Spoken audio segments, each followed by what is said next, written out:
Do you remember where you were when you found out about the raid on Area 51? I sure don't.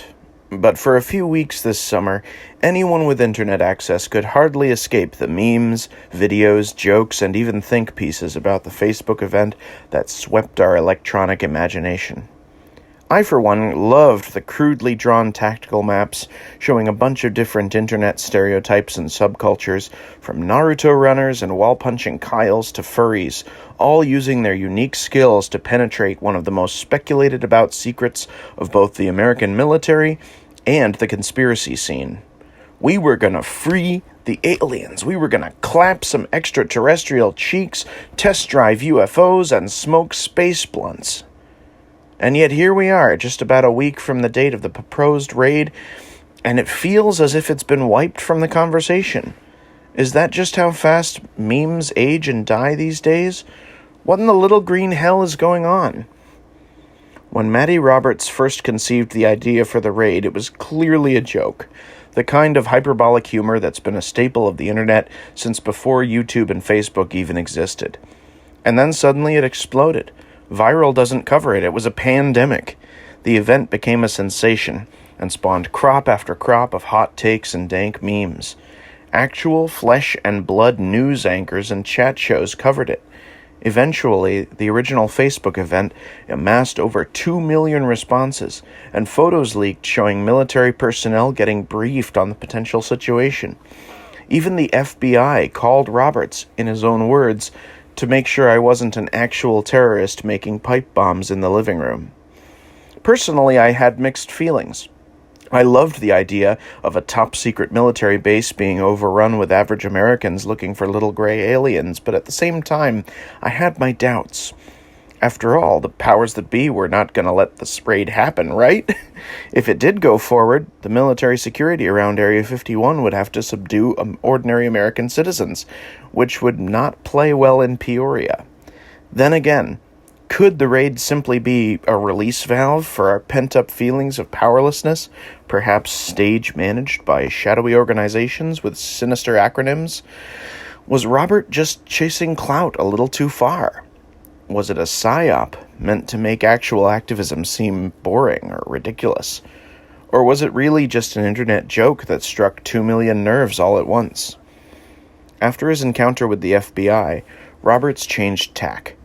The raid was off, and in its place, he began putting together a festival called Alien Stock with camping and music to celebrate all things extraterrestrial.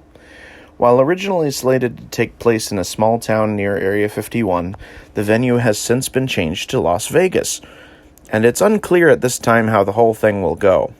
Certainly, I wish the attendees well, but I can't help the creeping feeling that something's been lost, as if we all sat down to watch a horrifying creature feature, but got a talking dog movie instead.